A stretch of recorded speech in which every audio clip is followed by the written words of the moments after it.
পাঠশালা টরন্টোর YouTube চ্যানেলে স্বাগতম।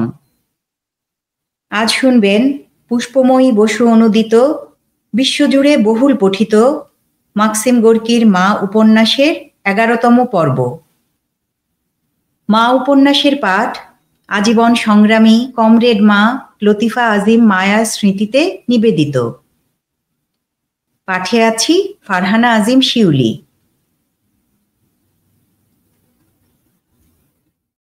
ছয়। দিনের শেষে কাজ সেরে ঘরে ফেরে ওরা ছুটির আনন্দে।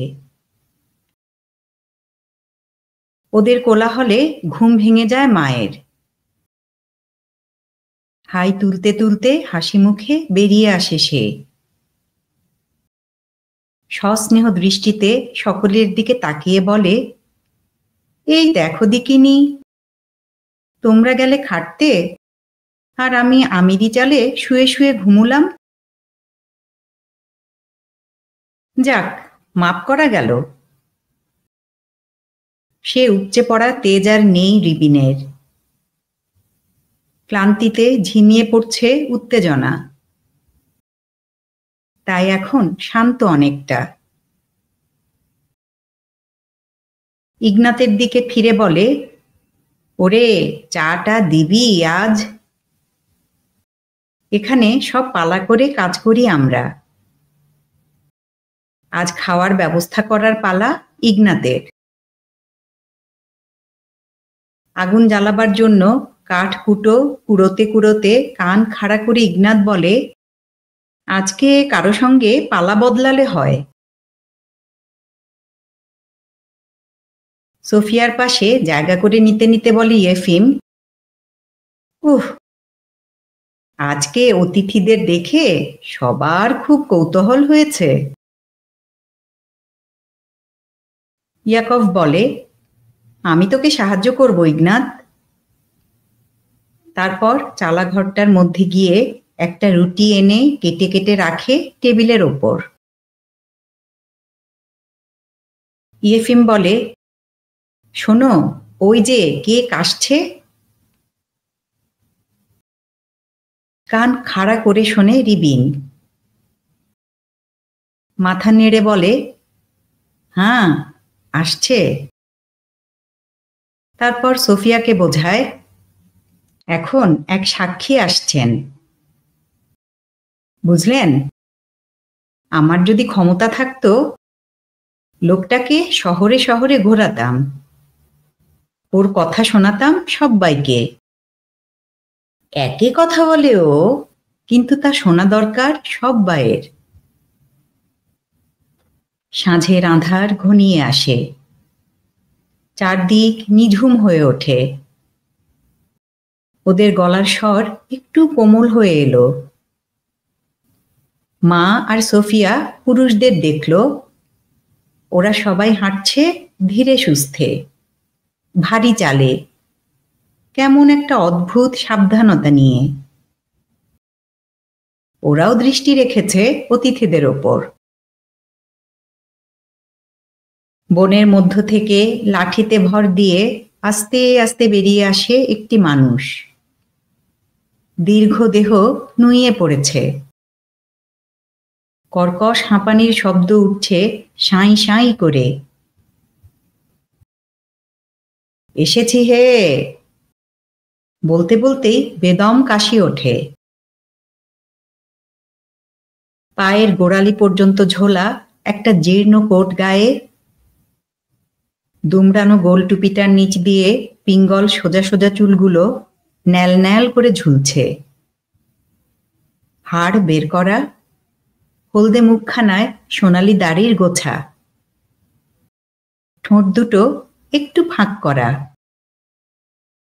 কালো কোটরের মধ্যে বসে যাওয়া চোখ দুটো জ্বলছে যেন জ্বরের তাড়সে। রিবিন পরিচয় করিয়ে দেবার পর সোফিয়াকে বলে লোকটা, শুনলাম বইপত্তর এনেছেন। তা এনেছি কিছু। ধন্যবাদ। এখানকার সব মানুষের হয়ে ধন্যবাদ জানাচ্ছি আপনাকে। ওরা এখনো বোঝে না সত্যি। আমি তো বুঝেছি, তাই ওদের হয়ে আপনাকে ধন্যবাদ জানাচ্ছি। আরো জোরে হাঁপাতে থাকে। মুঠো মুঠো বাতাস ছিনিয়ে নিয়ে যেন গিলতে চায় লোভীর মতো। দুর্বল অস্থিসার আঙুলগুলো বুকের ওপর নাড়াতে নাড়াতে জামার বোতাম লাগাতে চেষ্টা করে। সোফিয়া বলে, এত রাত্রিরে এই জঙ্গলের মধ্যে থাকা তো আপনার পক্ষে ভালো নয়। গাছপাতারা যে বাতাস ভারী আর স্যাঁতস্যাঁতে করে। অতি কষ্টে এক ঢোক নিঃশ্বাস নিয়ে জবাব দেয় সে, আমার আর ভালো কি বা আছে, মরতে পারলেই বাঁচি। সে কি গলার স্বর! আর ওই মূর্তি! করুণা হয়, কিন্তু ব্যর্থ করুণা। ব্যর্থতায় নিষ্ফলতায় সেই করুণা তীব্র তিক্ততায় পরিণত হয়ে উঠে শুধু। পা দুখানি ভাঁজ করে অতি সন্তর্পণে একটা পিপের ওপর চড়ে বসে সে। ভয় বুঝি পা দুটো ভেঙে যাবে। ধীরে ধীরে কপালের ঘাম মোছে। মাথার চুল শুকনো, মরার মতো চুল। আগুন জ্বালায় এফিম। দপ করে জ্বলে ওঠে একবার। চারদিকে সবকিছু যেন চমকে থরথর করে কেঁপে ওঠে। ভীত ঝলসে যাওয়া ছায়ারা বনের দিকে ছুটে পালায়। ইগনাতের ফোলা ফোলা গালওয়ালা গোল মুখটা আগুনের ওপর উঁকি মারে। আগুনটা নিভে যায়। ধোঁয়ার গন্ধ ছড়িয়ে থাকে বাতাসে। আবার স্তব্ধতা আর অন্ধকার জমাট বেঁধে ওঠে। হাঁপানি রোগীর হাঁপ ধরা কথাগুলি শোনার জন্য যেন কান পেতে সর্বাঙ্গ মেলে আছে। এখনো 10-এর সেবায় লাগতে পারি অপরাধের সাক্ষী হিসেবে। আমায় দেখে নিন। সবে 28 বছর বয়স আমার, আর মরতে বসেছি। মাত্র 10 বছর আগে হেসে খেলে 5 মণি বোঝা এই কাঁধে বয়েছি। ভেবেছিলাম লোহার শরীর আমার। 70টা বছর তো অনায়াসে বাঁচবই, কিন্তু কোথায় গেল সেই 70 বছর? 10 বছরের মধ্যে একেবারে নিঃশেষ হয়ে গেছি। মালিকেরা 40টা বছর চুরি করে ছিনিয়ে নিয়েছে আমার জীবন থেকে। 40টা বছর। রিবিন চাপা স্বরে বলে, এই যে ওর গাওনা।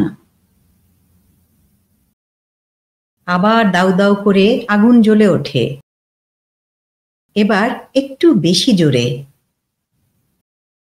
ছায়ারা আবার ছুটে পালায় বনের দিকে। আবার নাচতে নাচতে ফিরে আসে নিঃশব্দে এক উন্মত্ত শত্রুতার নৃত্যে। ভিজে কাঠ ফটাস ফটাস করে ফাটে আর শোঁ শোঁ শব্দ ওঠে। হঠাৎ উষ্ণ হাওয়ার ছোঁয়ার মাতন লাগে পাতার দলে। লাল হলদে শিখার দল পরম উল্লাসে পরস্পরের অঙ্গে জড়িয়ে এলিয়ে খেলায় মাতে।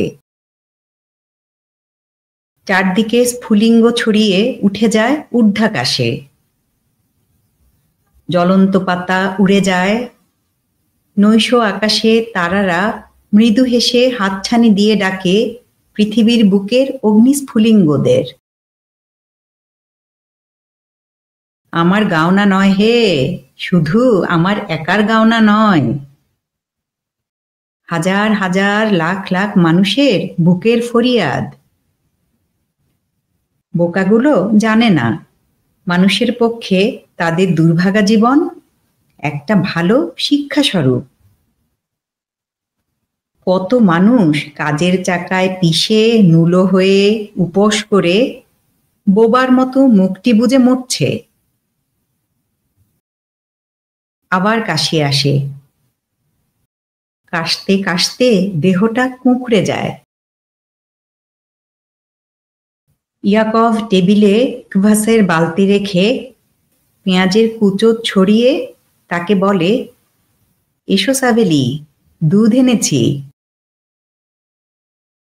মাথা নাড়ে সাবেলি। ইয়াকভ এসে বগল ধরে তুলে ওকে টেবিলের কাছে নিয়ে যায়। সোফিয়া রিবিনকে তিরস্কারের সুরে চুপি চুপি বলে, ওকে এখানে ডেকে এনেছেন কেন? যে কোনো সময় তো টপ করে মরে যেতে পারে। জানি, স্বীকার করে রিবিন, কিন্তু যতক্ষণ পারে বলে নিক ওর কথা। জীবনটা তো ভূতের বাপের শ্রাদ্ধে ফুঁকে দিলে, এখন না হয় মানুষের জন্য সহ্য করুক একটু, ক্ষতি নেই তাতে। আপনার যেন ফুর্তি লাগছে ওকে দেখে, বলে ওঠে সোফিয়া। রিবিন ওর দিকে তাকিয়ে হাঁড়ি মুখে জবাব দেয়, ফুর্তি লাগে ভদ্রলোকেদের। যিশুকে ক্রুশে লটকে তার কাতরানি শুনে ওদেরই ভালো লাগে, কিন্তু ওকে দেখেই আমাদের চোখ খুলবে। আপনাদেরও খুলুক একটু। মা ভীত হয়ে একটা ভুরু তোলে, বলে, হয়েছে গো হয়েছে, থামো এবার। টেবিলে বসে সাভেলি আবার বলতে থাকে, খাটিয়ে খাটিয়ে কেন ওরা মানুষকে এমন করে জবাই করে? কেন মানুষের জীবন লুট করে? নেফেদভ কারখানায় জীবনটা হারিয়েছি আমি। সেখানকার মালিকটার কীর্তি জানেন?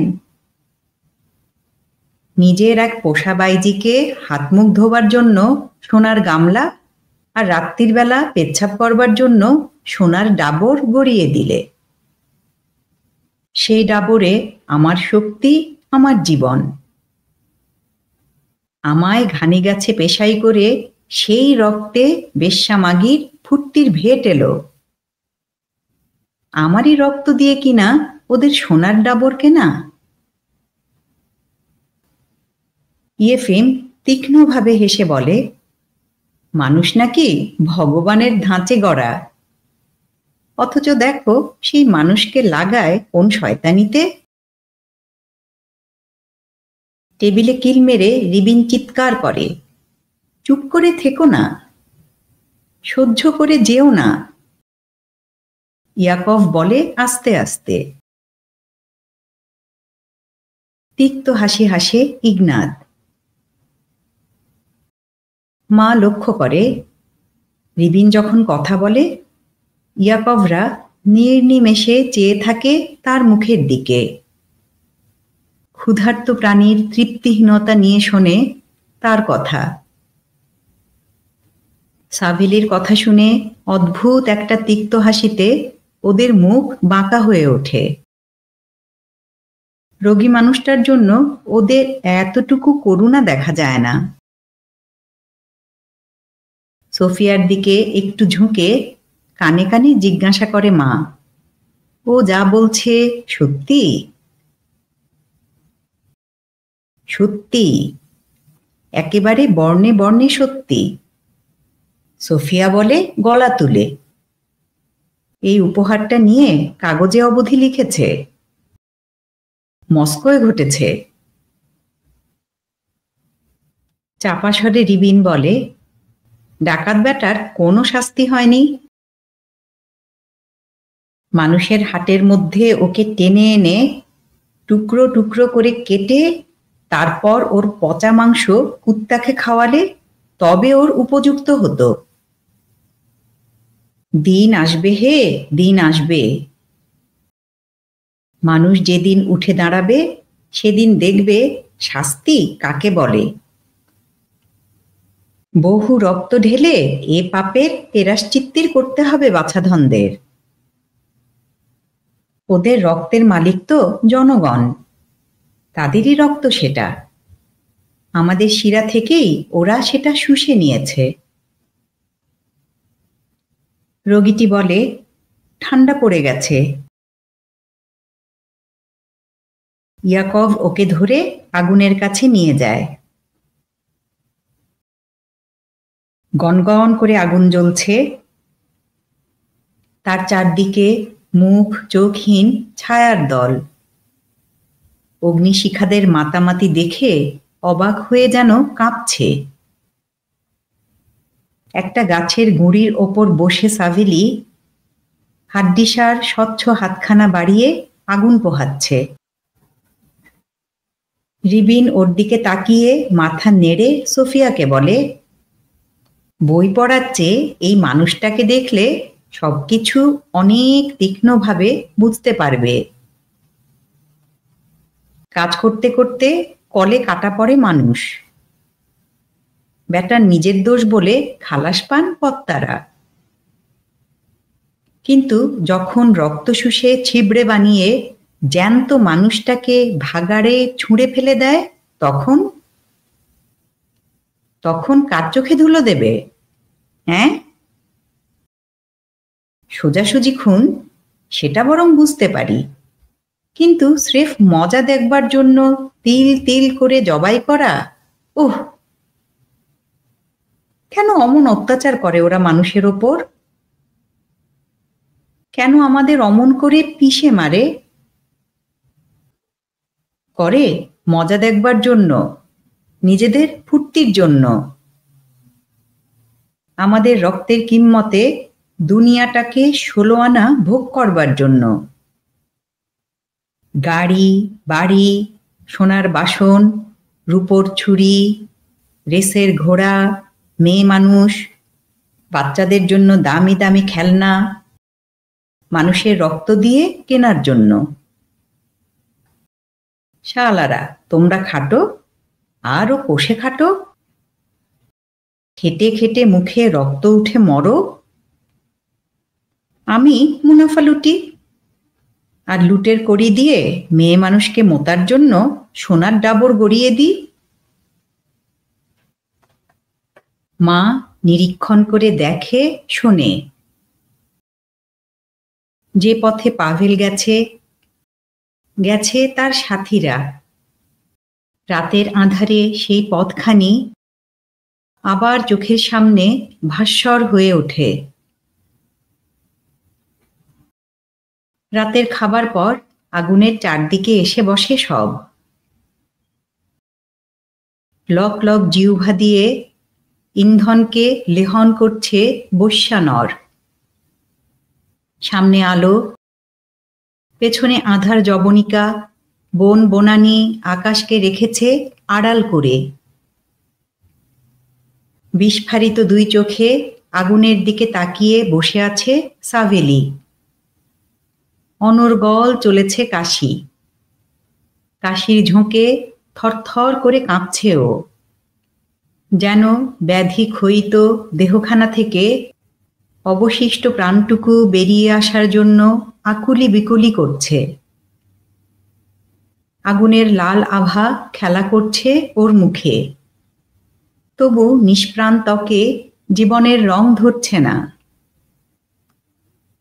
শুধু চোখে ওর নির্বাণোন্মুখ আগুনের জ্বালা। ইয়াকভ সাভেলের ওপর একটু ঝুঁকে পড়ে বলে, ভেতরে চলো বরং এখন। কষ্টের সঙ্গে জবাব দেয় সাভেলি, কেন? না, যাব না। মানুষের মধ্যে আর কদিনই বা থাকব? চারদিকে তাকায়। কয়েক মুহূর্ত নীরব থেকে কেমন একটা অবসন্ন হাসি হেসে আবার বলে চলে, তোমাদের কাছে থাকতে আমার বড় ভালো লাগে। তোমাদের দেখে দেখে কি মনে হয় জানো? হয়তো তোমরা দুশমনদের অত্যাচারের শোধ নিতে পারবে। পরের লোভকে চরিতার্থ করবার জন্য যারা সর্বশান্ত হয়েছে, খুন হয়েছে, তাদের হয়ে প্রতিশোধ নিতে পারবে তোমরা। ওর কথার জবাব দেয় না কেউ। ধীরে ধীরে ওর ঘুমন্ত মাথাটা ঝুঁকে পড়ে বুকের ওপর। রিবিন ওর দিকে তাকিয়ে মৃদুভাবে বলে, এসে এসে বসে থাকে এখানে। আর ওই একই কথা, মানুষ কি করে মানুষকে বিদ্রূপ করেছে, তাতেই ওর সমস্ত প্রাণ যেন নিবদ্ধ। সংসারের আর কোনো ছবিও দেখেনি, যেন অন্ধ হয়ে গেছে। মা চিন্তিতভাবে বলে, দেখার আর আছেই বা কি? লাখো মানুষ মুখে রক্ত উঠে মরছে রোজ, আর সে মেহনতের কড়ি দিয়ে ছিনিমিনি খেলছে মালিকরা। আর নতুন কি আছে দেখার? ওর কথা শুনতে শুনতে কান পচে গেছে। একবার শুনলে এমনিতেই তো কলজের মধ্যে পাকা হয়ে গেঁথে যায়, তার ওপর রোজ রোজ। ইগনাত বলে। রিবিন বেজার মুখে বলে, কিন্তু কথাটায় আমাদের সমস্ত জীবনটা ধরা পড়ে। আমি তো 10 বার ওর মুখে ওই এক কথা শুনেছি, কিন্তু তবু এক এক সময় দ্বিধা হয়। একটু বিশ্বাস করতে ইচ্ছে হয় না যে মানুষ এত খারাপ, এত পাগল। বড়লোক গরিব সব্বাইয়ের জন্য কষ্ট হয় তখন। বড়লোকরাও কি ধোঁকা কম খেয়েছে? অন্ধ সবাই, কেউ অন্ধ খিদের তাড়সে, আর কেউ সোনার জলুসে। এই যা তফাৎ। ইচ্ছে হয় বলে উঠি, এসো ভাই সব, একটা ঝাঁকানি দাও নিজেদের। নিজেদেরও দয়া মায়া না করে ভেবে দেখো সাচ্চা মন নিয়ে। একটু নড়ে চড়ে চোখ খোলে সাভেলি। মাটিতে শুয়ে পড়ে। ইয়াকভ নিঃশব্দে উঠে গিয়ে চালা থেকে একটা ভেড়ার চামড়া এনে ভাইয়ের গায়ে চাপা দিয়ে দেয়। তারপর আবার এসে বসে সোফিয়ার পাশে। অগ্নিকুণ্ড ঘিরে বসে আছে মানুষগুলি। আগুনের চঞ্চল আলো নাচছে ওদের আধার মূর্তিগুলোর ওপর। ওদের কথাবার্তার সুর জ্বলন্ত আগুনের মন্থর শোঁ শোঁ শব্দের সঙ্গে গম্ভীরভাবে মিশে যায়। সোফিয়া শোনায় দেশ বিদেশের কাহিনী, বেঁচে থাকার অধিকার নিয়ে সংগ্রামের ইতিহাস। জার্মানির বিদ্রোহী কিষান, নির্যাতিত আইরিশ, ফরাসি দেশের সংগ্রামী শ্রমিকদের একের পর এক লড়াইয়ের মহান কীর্তি। এমনি আরো কত কি। লোভী দানবের কুক্ষিগত দুনিয়ার ভিত বারে বারে কেঁপে উঠেছে। জাতির পর জাতি রক্তপ্লাবিত হয়ে রণক্লান্ত মিছিল করে চলে শ্রোতাদের মুগ্ধ চোখের সামনে দিয়ে। মুক্তি সংগ্রামে আত্মাহুতি দিয়ে শহীদ হয়েছে কত সত্যান্বেষী বীর। অমর মানুষের অমর কাহিনী বলে যায় সোফিয়া, আঁধার ঝরানো রাতের মখমলের মতো কোমল কালোয় ঢাকা এই অরণ্য প্রাঙ্গণে বসে। চারদিক গাছে ঘেরা, সামনে অগ্নিকুণ্ড, পেছনে বিস্মিত শত্রুর মতো ছায়াগুলো। ধীরে ধীরে বলে যায় সোফিয়া।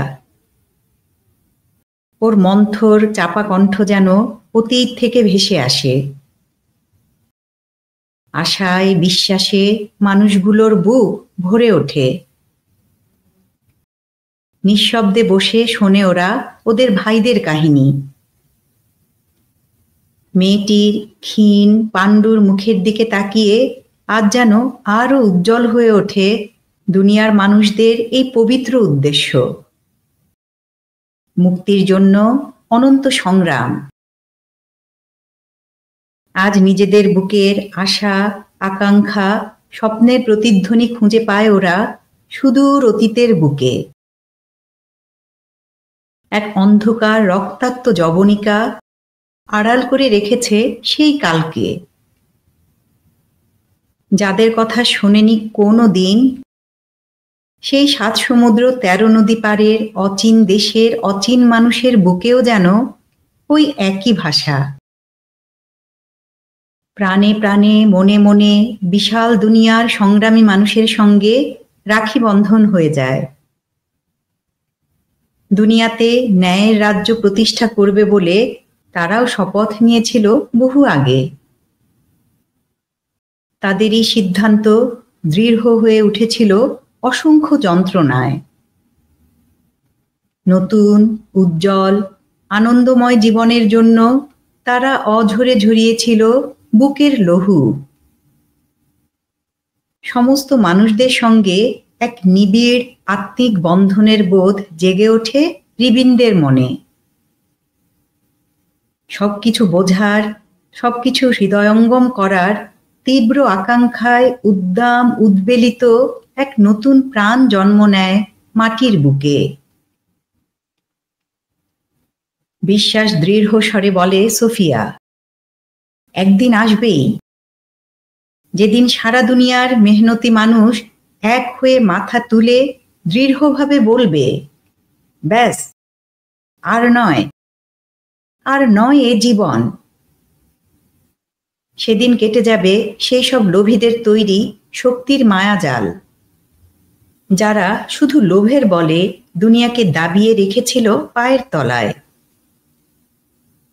ওদের পায়ের তলা থেকে হটে যাবে সেই দুনিয়া।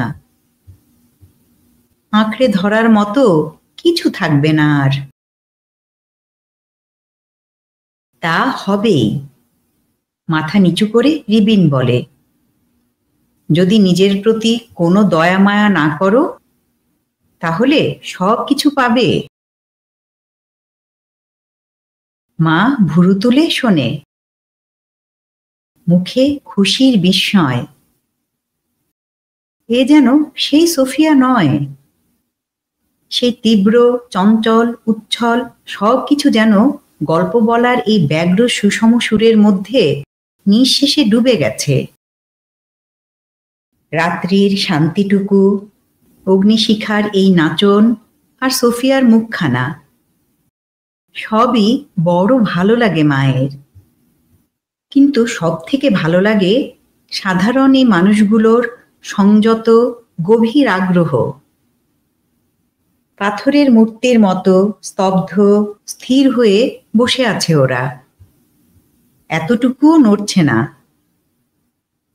যে শান্ত ধারায় কাহিনীটি ক্রমশ উদ্ঘাটিত হয়ে চলেছে, পাছে তাতে ক্ষণিকের জন্য ছেদ পড়ে। যে উজ্জ্বল সূক্ষ্ম তন্তুতে বিশ্বের সঙ্গে ওদের রাখি বন্ধন হচ্ছে, পাছে তা ছিঁড়ে যায়। শুধু মাঝে মাঝে অতি সন্তর্পণে কেউ একখানা কাঠ ফেলে দেয় আগুনে। ধোঁয়া বা ফুলকি উঠলে হাত দিয়ে হাওয়া করে সোফিয়া, আর মায়ের দিক থেকে সরিয়ে দেয়। একবার ইয়াকভ উঠে চুপি চুপি বলে, একটুখানি থামুন, বলেই ছুটে চালার মধ্যে চলে গেল। একটা গায়ের ঢাকা নিয়ে এসে ইগনাত আর ও দুজনে মিলে অতিথিদের গায়ে পায়ে জড়িয়ে দিল। যেদিন জয় হবে সেদিনের ছবি আবার আঁকে, শ্রোতাদের আত্মবিশ্বাস উদ্বুদ্ধ করে। লোভীর খেয়াল মেটাবার জন্য নিষ্ফল শ্রমে তিলে তিলে নিঃশেষ হয়ে যাচ্ছে দুনিয়া জোড়া যে মেহনতি মানুষ, তাদের সঙ্গে একাত্মবোধ জাগিয়ে দিয়ে বলে যায় সোফিয়া ওর কাহিনী। সে কথায় মা উত্তেজিত হয় না, কিন্তু একটা বড় অনুভূতি তার মন আচ্ছন্ন করে। শ্রমের শেকলে বাঁধা মানুষের জীবনে সত্যের আগ্রহ, সত্যনিষ্ঠ বুদ্ধি দান করবে বলে সর্বস্ব পণ করেছে যারা, শুনতে শুনতে তাদের ওপর শ্রদ্ধায় মার মন ভরে ওঠে। চোখ বন্ধ করে মনে মনে প্রার্থনা করে, ভগবান ওদের সহায় হন। ফর্সা হয়ে আসে। সোফিয়া থামে ক্লান্ত হয়ে। মুখে মৃদু হাসি নিয়ে চারধারের চিন্তা গভীর প্রসন্ন মুখগুলির দিকে চেয়ে দেখে। মা বলে, যাবার সময় হলো। তাই তো, ক্লান্ত সোফিয়া বলে। একজন জোরে একটা দীর্ঘ নিঃশ্বাস ফেলে। রিবিন বলে, দুঃখ হচ্ছে, চলে যাচ্ছেন? ওর কথা বলার সুর অস্বাভাবিক নরম শোনায়। বড় ভালো করে কথা বলেন আপনি। সব মানুষকে এক টানের মধ্যে ঢেলে দেওয়া, সত্যি এই যে কত বড় কাজ। যখন বুঝতে পারি আমি যা চাইছি লাখ লাখ কোটি কোটি মানুষ তাই চাইছে, তখন হৃদয় কোমল হয়ে ওঠে। কোমলতায় আবার প্রচণ্ড শক্তি আছে। মুচকি হেসে ইয়েফিম বলে, তুমি যার প্রতি কোমল হবে সে কিন্তু তোমাকে উল্টে আঘাত করবে। তারপর লাফিয়ে উঠে বলে, মিখাইলো কাকা, ওরা চটপট চলে যান কেউ দেখবার আগে। বইগুলো বিলি করলেই তো কর্তারা শিং নাড়া দেবেন। কে আনলো এসব? কোত্থেকে কে বলে বসবে সেই যে মুসাফিররা এসেছিল। রিবিন বাধা দিয়ে বলে, ধন্যবাদ মা, এত কষ্ট করে এসেছো এখানে। তোমার দিকে তাকালেই আমার পাভেলকে মনে পড়ে। খুব ভালো পথ নিয়েছো মা তুমি। ওর মুখে আসে কোমল উদার একটা হাসি। ঝিরঝিরে ঠান্ডা, কিন্তু ওর মাত্র একটা শার্ট গায়ে। বুকটা বড় খোলা। মা ওর বিরাট দেহখানার দিকে তাকিয়ে সস্নেহে বলে, কিছু একটা গায়ে চাপালে তো পারো, যা ঠান্ডা। রিবিন বলে, ভেতরটা যে জ্বলছে। আগুনের ধারে দাঁড়িয়ে আস্তে আস্তে কথা বলে ছেলেরা। সাভেলি ভেড়ার চামড়ার ঢাকা গায়ে দিয়ে তখনও মাটিতে শুয়ে। আকাশ ফিকে হয়ে আসে, ছায়ারা মিলিয়ে যায়। অরুণ আলোর আশায় পাতায় পাতায় শিহরণ জাগে। রিবিন হাত বাড়িয়ে দেয় সোফিয়ার দিকে। তাহলে বিদায়। শহরে গেলে আপনাকে খুঁজে পাবো কেমন করে? মা বলে, আমায় খুঁজো, তাহলেই হবে। এক এক করে সোফিয়ার কাছে এসে ছেলেরা একটু অপ্রস্তুত অথচ নম্রভাবে করমর্দন করে বিদায় নেয়। তাদের প্রত্যেকের মধ্যে স্পষ্ট প্রকাশ পায় এক গভীর তৃপ্তিবোধ, কৃতজ্ঞতা আর বন্ধুত্বের অনুভূতিতে পূর্ণ। এই নতুন অনুভূতিটা ওদের কেমন যেন বিব্রত করে তোলে। নিদ্রাহীন শুষ্ক চোখে সোফিয়ার মুখের দিকে চেয়ে মৌন হাসি হাসে। এক পা থেকে অন্য পায়ের ভর দেয়। ইয়াকব শুধোয়, যাবার আগে একটু দুধ খেয়ে যাবেন না? আছে তো? ইয়েফিম জিজ্ঞাসা করে। অপ্রস্তুত হয়ে চুলগুলি ঠিক করতে করতে ইগনাত বলে, নেই, পড়ে গেছে। তিনজনে মুচকি হাসে। মা বোঝে মুখে ওরা দুধের কথা বলছে বটে, কিন্তু প্রাণ ওদের অতিথিদের কল্যাণ কামনায় আকুল হয়ে উঠেছে। সোফিয়ার বুক দুলে ওঠে। এত বিব্রত আর নম্রবোধ করে যে শুধু বলতে পারে, ধন্যবাদ কমরেড। মুখ চাওয়াচাওয়ি করে তিনজনে। এ কথা যেন কোমল হাতে দোলা দেয় ওদের। হঠাৎ শোনা গেল সাবিলির চাপা কাশির শব্দ। আগুন নিভে এসেছে, কয়লাগুলো ছাই হয়ে গেছে। চাপা স্বরে কিষানেরা বলে, বিদায়। সেই বেদনার বাণী বহুক্ষণ ধরে কানের মধ্যে বাজতে থাকে। তখনও ভোর হয়নি। আবছা আলোয় অলস পায়ে ওরা বনপথে এগিয়ে চলে। সোফিয়ার পেছন পেছন যেতে যেতে মা বলে, কি চমৎকার সব, যেন স্বপ্ন দেখলাম। ওরে, মানুষ সত্যকে জানতে চায়, সত্যিই চায়। ঠিক যেমন বড়দিন কিংবা ইস্টারের সকালে প্রার্থনার আগে গির্জায় হয়। পাদ্রী তখনও এসে পৌঁছননি। চারদিকে নিঝুম ছমছমে অন্ধকার। আস্তে আস্তে লোকজন হতে শুরু করে। এখানে আইকনের সামনে একটি প্রদীপ জ্বালা হয়, ওখানে আরেকটি, আর একটু একটু করে দেবালয়ের আধার যায় কেটে। সত্যি তাই, সানন্দে সায় দেয় সোফিয়া। শুধু এখানে দেবালয় বলতে সারা পৃথিবী, সারা পৃথিবী। চিন্তান্বিতভাবে মাথা নেড়ে পুনরাবৃত্তি করে মা। এত ভালো এসব যে বিশ্বাস করা কঠিন, কিন্তু আপনার কথাগুলি ভারী সুন্দর মা, ভারী মিষ্টি। এদিকে আমার কি ভয়ই হয়েছিল, আপনাকে বুঝি ওদের ভালো লাগবে না। কয়েক মুহূর্ত চুপ করে রইল সোফিয়া। তারপর অতি ধীরে ভারী সুরে বলল, ওদের মধ্যে থাকলে মানুষ সরল হয়ে যায়। কথা কইতে কইতে পথ চলে ওরা।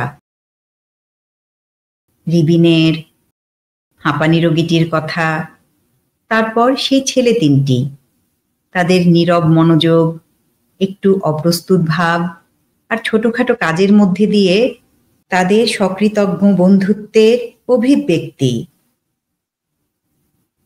বন ছেড়ে মাঠে এসে পড়ে ওরা। সূর্য ততক্ষণে পূব দিগন্তে দেখা দিচ্ছে। তখনও চোখের আড়াল হয়ে তার স্বচ্ছ গোলাপি ছটা আকাশ জুড়ে ডানা মেলে। ঘাসের শীষে শিশির বিন্দু উচ্ছ্বসিত বসন্ত দিনের রং বেরঙের আলোয় ঝলমল করে। পাখিদের ঘুম ভাঙে, প্রভাতে আকাশে তাদের গানে গানে খুশির ঢেউ। মোটা মোটা দাঁড় কাকের দল চঞ্চল হয়ে চিৎকার করে তাদের ভারী ডানা ঝাপটে উড়ে চলেছে। কোথা থেকে ভেসে আসছে বাজ পাখির আকুল শীষ। টিলার ওপর থেকে রাতের ছায়া মিলিয়ে গিয়ে দূর দূরান্তরের দ্বার খুলে যায় সবিতার আবাহনের জন্য। এক এক সময় কি হয় জানেন, ভাবতে ভাবতে আরম্ভ করে মা। একজন হয়তো অনেকক্ষণ ধরে মেলায় বকবক করে যাচ্ছে, কিছুতেই ধরতে পারা যাচ্ছে না কি বলতে চায় সে, কিন্তু হঠাৎ একটা অতি সহজ কথায় সবকিছু বেবাক সাফ হয়ে যায়। সেই যক্ষা রোগীটির কথাই দেখুন না। কারখানায়, শুধু কারখানাই বা কেন, সর্বত্রই মজুরদের কেমন শুষে খাচ্ছে তা তো জানতে বাকি নেই। শুনেছি, নিজের চোখে দেখেছি, কিন্তু রোজ রোজ দেখে দেখে কেমন যেন অভ্যেস হয়ে যায়, মনে আর লাগে না। অথচ ও মানুষটা যা বললে সেটা এত দুঃসহ, গ্লানিকর। হে যিশু, এ কি বিচার তোমার? মালিকেরা মজা লুটবে আর তারই জন্য মানুষকে তার জান প্রাণ দিয়ে দিতে হবে? এ কি ন্যায় হতে পারে? ওই লোকটির ব্যাপারটা জুড়ে থাকে মায়ের সারা চিন্তা। তার ঝাপসা আলোয় মনে জ্বলে ওঠে আরও এমনি কত ঘটনার ইতিহাস, যেগুলো ইতিমধ্যে মা একেবারেই ভুলে গিয়েছিল। সবকিছু ওদের এত প্রচুর যে গুলিয়ে ওঠে। জেলার এক হাকিমের কথা জানি, তার ঘোড়াটাকেও সবার সেলাম ঠুকতে হতো, না হলেই হাতকড়ি। বলতে পারেন তার দরকারটা কি? এর কি কোনো মাথামুন্ডু আছে? সোফিয়া আস্তে আস্তে একটা গান ধরে, প্রভাতের মতো উচ্ছল একটা গান।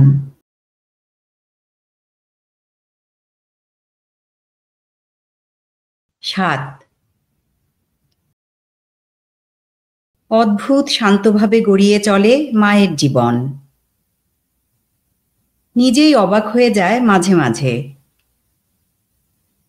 ছেলে জেলে, জানে কড়া সাজা হবে, তবু কেন জানি এসব কথা মনে হলেই মনে পড়ে যায় আন্দ্রেই, ফিওদর এবং আরও অনেককে, যারা এ পথে গেছে। তাদের সবারই মধ্যে ছড়িয়ে আছে পাভেল, একটি বিস্তৃত সাধারণ মূর্তি মার চোখে ভেসে ওঠে। নিজের অজান্তে, অনিচ্ছায় পাভেলের ভাবনা তাতে প্রসারিত হয়, একদিকে সরে যায়। এই ভাবনা পাতলা রশ্মির মতো চারদিকে ছড়িয়ে পড়ে, আলোকিত করে সব কিছুকে একটি নকশায় গেঁথে নেবার চেষ্টায়। ফলে তার মন কোনো একটা কিছুতে, বিশেষত ছেলের জন্য ব্যাকুলতা আর ভয়ে নিবদ্ধ হতে পারে না। কদিন পরে কোথায় চলে গেল সোফিয়া? দিন 5 পরে ফিরে এলো অত্যন্ত খোশ মেজাজে, কিন্তু মাত্র কয়েক ঘন্টা থেকেই আবার চলে গেল। ফিরে এলো 2 সপ্তাহ পরে। ও যেন জীবনের মধ্যে দিয়ে বড় বড় বৃত্তাকারে ছুটে চলে। মাঝে মাঝে ভাইয়ের কাছে ফিরে আসে তার ঘরখানিকে প্রাণ দিয়ে, গান দিয়ে ভরে দেবার জন্য। সঙ্গীত এখন ভালো লাগতে আরম্ভ করেছে মায়ের। শুনতে শুনতে মনে হয় বুকের তটে উষ্ণ খুশির ঢেউ ভাঙছে। হৃৎপিণ্ডটার ছটফটানি শান্ত হয়ে আসে। প্রচুর জল পেলে গভীর মাটির তলাকার বীজ যেমন অঙ্কুরিত হয়, তেমনি সঙ্গীতের স্পর্শে মায়ের মনের ভাবনারাও অনায়াসে অঙ্কুরিত হয়ে অবিলম্বে ডালপালা মেলে ভাষার ফুলে ফুটে ওঠে। ভারী এলোমেলো স্বভাবের মেয়ে সোফিয়া। যেমন তেমন করে চারধারে জিনিসপত্র ছড়িয়ে রাখে, যেখানে সেখানে সিগারেটের ছাই ফেলে। সেটা সইতে পারে না মা। আর তার চাইতেও অসুবিধে হয় ওর অতি প্রখর কথাবার্তায়। ভাইয়ের একেবারে বিপরীত। নিকোলাই শান্ত, সংযত। ওর কথাবার্তায় সর্বদা একটা নরম গাম্ভীর্য থাকে। সোফিয়ার যেন এখনো বয়ঃসন্ধির কাল কাটেনি। মানুষের কাছে নিজেকে বড় বেশি দেখাতে চায়, অথচ ওর কাছে মানুষ শুধু কৌতুকের বস্তু। শ্রমের মর্যাদা নিয়ে প্রচুর হাঁকডাক করে, কিন্তু ওদিকে এলোমেলো স্বভাবের জন্য মায়ের কাজ বাড়ায়। স্বাধীনতার বড় বড় বুলি কবজায়, কিন্তু সদা অসহনশীলতা আর তর্কের জন্য ও যে মানুষের পক্ষে রীতিমতো জুলুম হয়ে দাঁড়ায় তা মা ভালো করেই দেখতে পায়। মানুষটা আগাগোড়াই যেন একরাশ পরস্পর বিরোধিতা দিয়ে তৈরি। বড় সাবধানে চলতে হয় মাকে।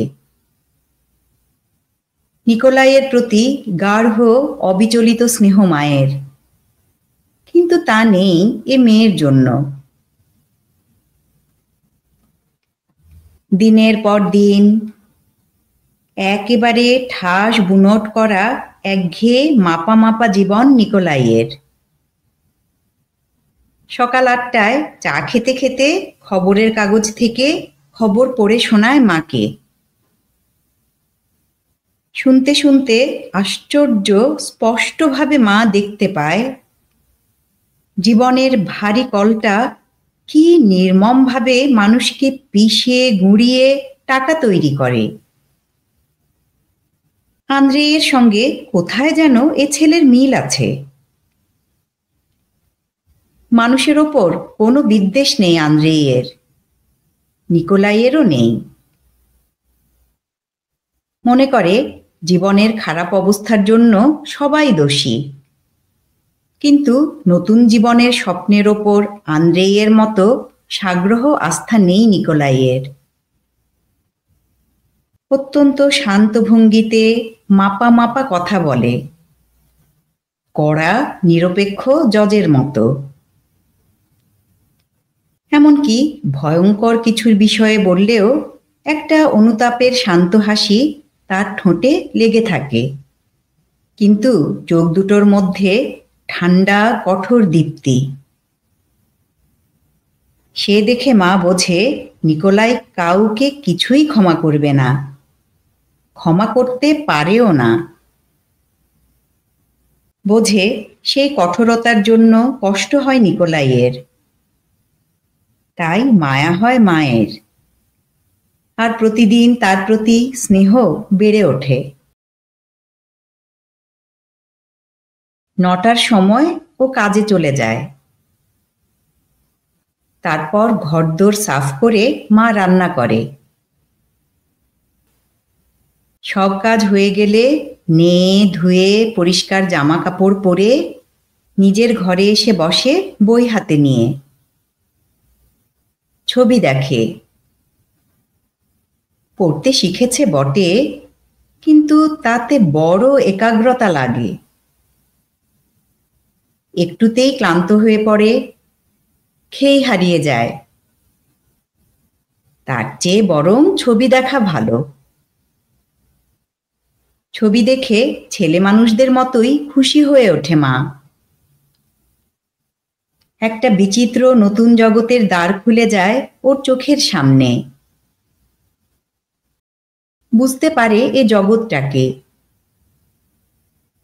তাকে ধরবার ছোঁবার মতো করে পায়। বিরাট বিরাট শহর, জাঁকালো ইমারত, জাহাজ, কল, স্তম্ভ, মূর্তি, মানুষের তৈরি কি অনন্ত সম্পদ। তার সঙ্গে আছে প্রকৃতির অজস্র আশ্চর্য সৃষ্টি সম্ভার। জীবন ওর চোখের সামনে দিক দিগন্ত জুড়ে দল মেলছে। দিনে দিনে অপরূপ ঐশ্বর্য, অজ্ঞাত জীবন খোলে চোখের সামনে, আর সেই ধনসম্ভার অসংখ্য রূপে নতুন জাগা পিয়াসী হৃদয়ের তৃষ্ণা বাড়িয়ে তোলে। মায়ের সবচেয়ে ভালো লাগে জীবচিত্রাবলীর বিভিন্ন খণ্ডগুলো দেখতে। সেটা বিদেশি ভাষায় ছাপা হলেও পৃথিবীর রূপ, ধন আর তার বিরাটত্বের সবচেয়ে উজ্জ্বল পরিচয় দেয়। নিকোলাইকে মা বলে, মস্ত বড় এই পৃথিবীটা। ও সবচেয়ে বেশি মুগ্ধ হয় পোকামাকড়, বিশেষ করে প্রজাপতির ছবি দেখে। অবাক হয়ে দেখতে দেখতে বলে, অদ্ভুত সুন্দর, তাই না নিকোলাই ইভানভিচ? আমাদের চারদিকেই এসব সৌন্দর্য কত না আছে, অথচ দেখতে পাইনে। চোখে ঠুলি বাঁধা আমাদের। ঘানি গাছে ঘুরছি যেন ঠুলি পড়ে। জানবার দেখবার সময়ও নেই, ইচ্ছেও নেই। সত্যি যদি সবাই জানতাম এ দুনিয়াটা কত সুন্দর, কত আশ্চর্য জিনিস আছে এতে, তবে কত আনন্দই না পেতে পারতাম। সমস্তই সকলের জন্য, প্রত্যেকটি বস্তু সকলের জন্য, তাই না? হেসে বলে নিকোলাই, নিশ্চয়ই। সে আরো ছবির বই নিয়ে আসে। সন্ধ্যাবেলাটা প্রায়ই লোকজন আসে নিকোলাইয়ের কাছে। সেই সুন্দরপানা ভদ্রলোক আলেক্সেই ভাসিলিয়েভিচ, ফ্যাকাশে মুখ, কালো কুচকুচে দাড়ি, রাশভারী স্বল্পভাষী মানুষ। আর আসে রমান পেত্রোভিচ, মাথাটা গোল, মুখময় মেচেতার দাগ, সব কিছুতে ওর আফসোস, আর তাই প্রকাশ করতে গিয়ে সর্বক্ষণ ঠোঁট দিয়ে ছ ছ শব্দ করে। ইভান দানিলভিচ ছোট্টখাট্ট রোগা ছটফটে মানুষ, ছুঁচলো দাড়ি, তীক্ষ্ণ গলায় শোরগোল তুলে কথা বলে। আর ইয়েগরের অহর্নিশ ঠাট্টা তামাশা লেগেই আছে। সবার পেছনে লাগে, নিজেকেও বাদ দেয় না। তার রোগটা ক্রমশ আরো প্রবল হয়ে উঠছে, কিন্তু তাই নিয়েও হাসে। এছাড়া নানান সুদূর জায়গা থেকে নানান ধরনের লোক আসে। অনেকক্ষণ চাপা স্বরে নিকোলাই আলাপ করে তাদের সঙ্গে। বিষয়টা এক, মেহনতি মানুষদের কথা। তুমুল তর্ক, হাত পা ছোঁড়া, সঙ্গে সঙ্গে গেলাসে গেলাসে চা খাওয়া চলে। গোলমালের মধ্যে বসে মাঝে মাঝে নিকোলাই ইশতাহার লেখে পড়ে শোনায়। অন্যরা সঙ্গে সঙ্গেই তা লিখে নেয় ছাপার অক্ষরের মতন করে। খসড়ার ছেঁড়া টুকরোগুলো সাবধানে কুড়িয়ে নিয়ে পুড়িয়ে ফেলে মা। শ্রমিকদের অদৃষ্ট, ওদের অবস্থা, কি করে ওদের মধ্যে বেশি তাড়াতাড়ি আর ভালো করে সত্যের বীজ বোনা যায়, ওদের প্রাণ জাগিয়ে তোলা যায়, এইসব সম্বন্ধে কি আগ্রহ আর ব্যগ্রতা নিয়ে যে কথা বলে ওরা চা ঢালতে ঢালতে, অবাক হয়ে শোনে মা। প্রায় রেগে ওঠে সবাই। পরস্পর মিটিয়ে না দিয়ে একজন অপরজনের ওপর দোষ চাপায়, অপমানিত বোধ করে, আর ফের তুমুল তর্ক বিতর্ক শুরু করে দেয়। মা বোঝে শ্রমিকদের সম্বন্ধে ওদের চাইতে ও অনেক বেশি জানে। মনে হয় কি বিরাট কাজ যে ওরা হাতে নিয়েছে, সে ধারণাও ওর কাছে অনেক বেশি স্পষ্ট। তাই অনুকম্পা হয় মার, একটু দুঃখও হয়। শিশুরা যখন সংসার নাট্যে বর বউয়ের সম্পর্কের যে কি কষ্ট তা না বুঝে বর বউ খেলে, তখন বড়রা যেমন প্রশ্রয় আর দীর্ঘশ্বাস মিলিয়ে ওদের সে খেলা দেখে, অনেকটা সেই দৃষ্টিতেই মা এই ছেলেদের দিকে তাকায়। অনিচ্ছা সত্ত্বেও পাভেল আর আন্দ্রেয়ের কথাবার্তার সঙ্গে ওদের কথাবার্তা তুলনা করে দেখে কোথায় যেন এদের তফাৎ আছে। প্রথমটা সেই তফাৎটা ঠিক ধরতে পারে না মা। কখনো কখনো মনে হয় এরা বড্ড বেশি চেঁচায়। কই, পাভেলরা যখন বস্তির সেই ঘরে বসে কথা কইতো এত চেঁচাতো না তো।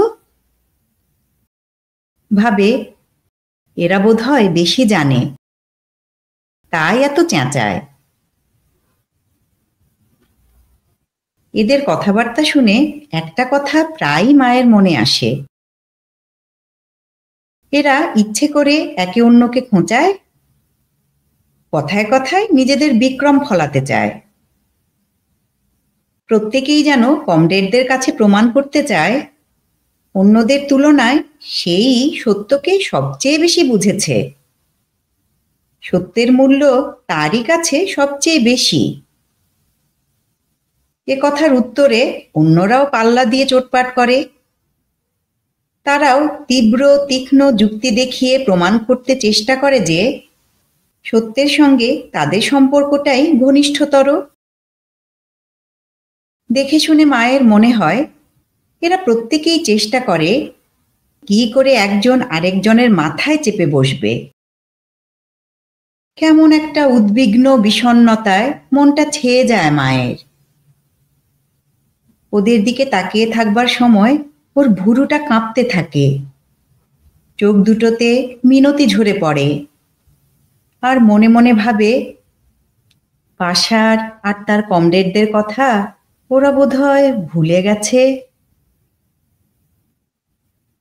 ওদের সব বাগ্বিতণ্ডা অবশ্য বোঝে না মা, কিন্তু একাগ্র মনে শোনে। ওদের কথার পেছনে ঠিক কি ভাবটা আছে সেটা খুঁজতে চেষ্টা করে। উপলব্ধি করে যে ভালো সম্পর্কে ধারণার মধ্যে শ্রমিকদের বস্তিতে আর এখানে পার্থক্য আছে। বস্তির আলোচনা শুনে মনে হতো ভালোকে ওরা অখণ্ডভাবে সামগ্রিক অর্থেই ধরতে পেরেছে, কিন্তু এখানে এই সামগ্রিকতাটুকু নেই, সবকিছু ভাঙা, টুকরো টুকরো। সেখানে ছিল গভীর সজোর অনুভূতি, এখানে ধারালো তীক্ষ্ণ ভাবনার ক্ষেত্র। এখানে এরা বেশি ভাঙার কথা কয়, সেখানে ছিল নূতন সৃষ্টির স্বপ্ন। তাই আন্দ্রেই আর পাভেলের কথা বেশি লাগতো মনে, ও বেশি বুঝতো সেগুলো। মা লক্ষ্য করে শ্রমিক কেউ এলে নিকোলাই কেমন যেন অন্যরকম হয়ে ওঠে, মুখে মিষ্টি একটা ভাব ফোটায়, খুব সহজ হতে চায়। কথাও বলে অন্যরকম, হয়তো আরো অমার্জিতভাবে, নয়তো বেশি এলোমেলো করে। মা ভাবে ও চেষ্টা করে যাতে ওকে বুঝতে পারে, কিন্তু তাতে শান্তি হয় না মায়ের। শ্রমিক যারা আসে নিকোলাইয়ের সঙ্গে কথা কইতে গিয়ে তারাও যেন কি রকম আড়ষ্ট হয়ে থাকে। মায়ের মতো সাধারণ একজন মেয়ের সঙ্গে ওরা যেমন সহজ হয়ে দিল খুলে কথা কয়, তেমন ভাবে কথা বলতে পারে না। একদিন নিকোলাই বাইরে গেলে সেই ফাঁকে মা এক ছোকরাকে বলে দেয়, এত ভয় কিসের বলো তো? তোমাকে দেখে মনে হয় ঠিক যেন গুরুমশাইয়ের কাছে ছোকরা পড়ো পড়া বলছো। দাঁত বের করে হেসে বলে ছেলেটি, জলের বাইরে থাকলে চিংড়ি মাছও যে লাল হয়ে ওঠে গো, উনি তো আর আমাদের মতো নন। সাশাও আসে মধ্যে মধ্যে, কিন্তু থাকে না বেশিক্ষণ। মুখে হাসি টাসি নেই, গভীরভাবে কথা বলে। যাবার সময় রোজ শুধোয়, পাভেল মিখাইলভিচ কেমন আছেন? ভগবানকে ধন্যবাদ, হেসে খেলে দিব্যি আছে। আমার নমস্কার দেবেন তাকে, বলেই চলে যায়। মাঝে মাঝে মা নালিশ করে বলে সাশাকে, কতদিন হলো আটকে রেখে দিয়েছে ছেলেটাকে, বিচার টিচারের বালাই নেই। সাশার কপাল কুঁচকে যায়, চুপ করে হাতের আঙুলগুলো মোচড়ায়। মা বলতে চায়, লক্ষ্মী মেয়ে আমার, আমি জানি রে বাছা, তুই ভালোবাসিস ওকে। কিন্তু সাহস হয় না। সাশার গম্ভীর মুখ, চাপা ঠোঁট দেখে এগুতে পারে না। আবার কাজের কথা ছাড়া অন্য কথা কয়ও না ও। সব মিলে মানুষকে যেন দূরে সরিয়ে রাখে। দীর্ঘ নিঃশ্বাস ফেলে মা ওর বাড়ানো হাতখানায় নীরবে একটু চাপ দেয়। ভাবে, আহা বেচারি। নাতাশা এলো একদিন, মাকে দেখে ভারী খুশি হয়ে ওঠে। চুমু খেয়ে হঠাৎ বলতে শুরু করে আস্তে আস্তে, মা মারা গেছেন আমার, বেচারি মা। মাথাটাকে ঝাঁকুনি দিয়ে তাড়াতাড়ি চোখ মুছে ফেলে বলে, বড় দুঃখ হয়, 50 বছরও তো হয়নি, কত বছর বেঁচে থাকতে পারতেন আরো। কিন্তু অন্য দিক থেকে দেখলে মনে হয়, যেভাবে থাকতেন তার চেয়ে মরণ ভালোই হয়েছে, মুক্তি পেয়েছেন। চিরটা কাল একা একা কাটল, আপনার জন বলতে কেউ নেই আশেপাশে। বেচারাকে কোনো কিছুতে কারো দরকার হলো না কোনো দিন। সারাটা জীবন বাবার জুলুমে আর মাথা তুলতে পারলেন না। এর নাম কি বেঁচে থাকা? মানুষ আশা নিয়েই তো বেঁচে থাকে, কিন্তু লাঞ্ছনা ছাড়া আশা করার মতো মায়ের আমার আর কিছুই ছিল না। একটু ভেবে মা বলে, ঠিকই বলেছেন নাতাশা, আশায় আশাই তো বেঁচে থাকে মানুষ। সেই আশাই যদি না রইল, তাহলে জীবন আর কি হলো? নাতাশার হাতে সস্নেহে হাত বুলোতে বুলোতে জিজ্ঞাসা করে মা, একলা পড়ে গেলেন এখন? একদম, হালকাভাবে জবাব দেয় নাতাশা। একটু থেমে হেসে মা বলে, কিচ্ছু ভাবনা নেই, ভালো লোক কখনো একলা থাকে না, মানুষ আপনি এসে তার কাছে ধরা দেয়।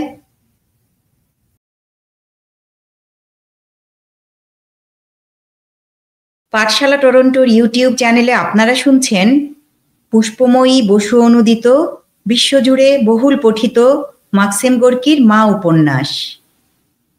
আজ ছিল 11তম পর্ব। মা উপন্যাসের পাঠ আজীবন সংগ্রামী কমরেড মা লতিফা আজিম মায়ার স্মৃতিতে নিবেদিত। পাঠশালার ইউটিউব চ্যানেলটি সাবস্ক্রাইব করুন এবং নোটিফিকেশনের বেল আইকনটি প্রেস করে রাখুন। পাঠ ভালো লাগলে ও প্রয়োজনীয় মনে হলে বন্ধুদের সঙ্গে শেয়ার করুন। পরের পর্ব শোনার জন্য চোখ রাখুন পাঠশালা টরন্টোর ইউটিউব চ্যানেলে। আজকের মতো বিদায়।